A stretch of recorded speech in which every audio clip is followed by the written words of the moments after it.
Welcome back. Dr. Mohammed Alhassan, lecturer, computer science, University of Central Lancashire, United Kingdom, joins us from the UK. Doctor, thank you for coming on the program. Thank you very much, and thank you for having me today. We just spoke with the Minister of Education, so let's piggyback on that and ask you some questions based on his submission. The NEL Fund is seen as a poster child, I always say, of this administration's success story in that sense. But there were some development that has to do with payment of fees to universities and how that has played out. But he's saying that it's not as if anybody stole the money, but NEL Fund pays the school the fees that they are supposed to be paid to the schools, directly to the schools, but the schools, in this sense, is not informing the students that your fees have been paid, and the students go back to NEL Fund and say, we have not seen anything. And if we talk about the future of governance in that sense, using technology, how would you suggest that this intervention can be properly done so that there's, I think, common dashboard will be able to solve all these problems?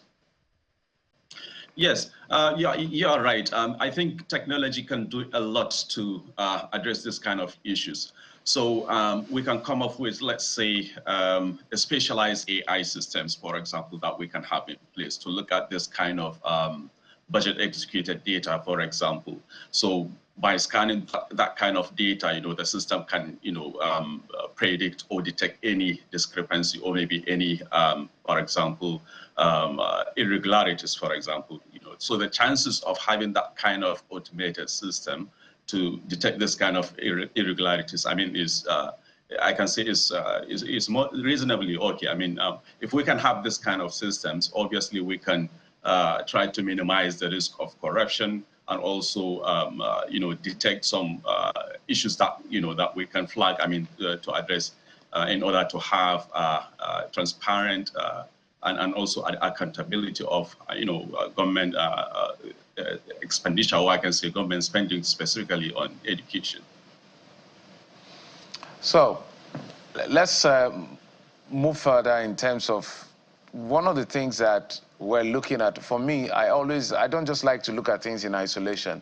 In practical terms, we've spoken about AI on this show extensively. Literally, we've covered as many grounds as possible. But let's talk about it in managing corruption. Corruption is still a big issue in this country.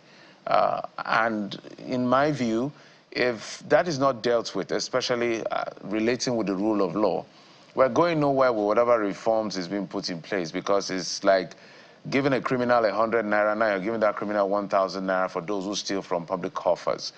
So just to re-emphasize yet again, how government who are listening to this program will be able to use the instrumentality of AI, the new evolution in terms of technology, to help curb corruption?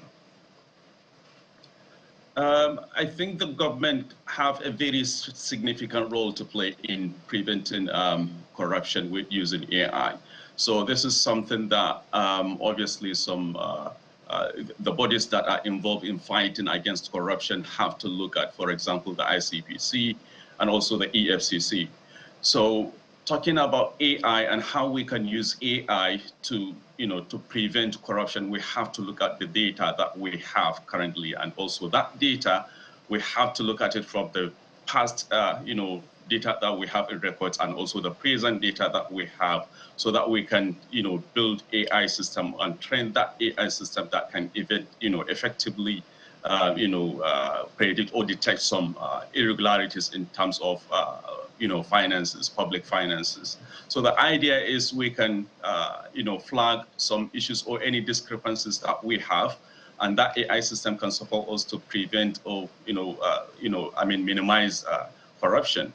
So it actually depends on the data that we have, and that data we have to look at it at the moment. If we have it in, for example, if it is not in a digital form, then one of the first steps that we can look at is to migrate that data into a digital form and then make use of it to, to build that kind of system.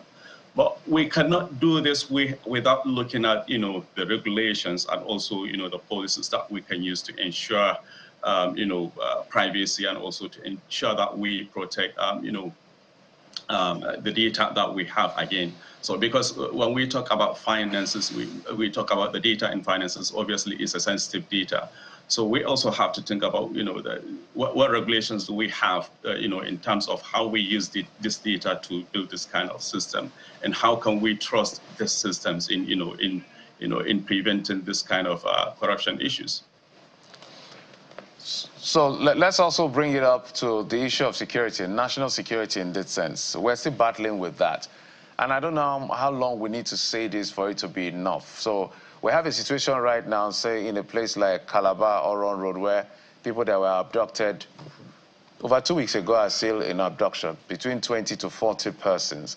If we go to the northeast, a similar story. We'll go down south, we'll go, similar story. So wherever you turn, but we have all this technology that is readily available for us. Some have even improved on the technology, and it seems like it's not well deployed enough, because these people are using phone calls to reach out to kidnappers, family members, and all of that.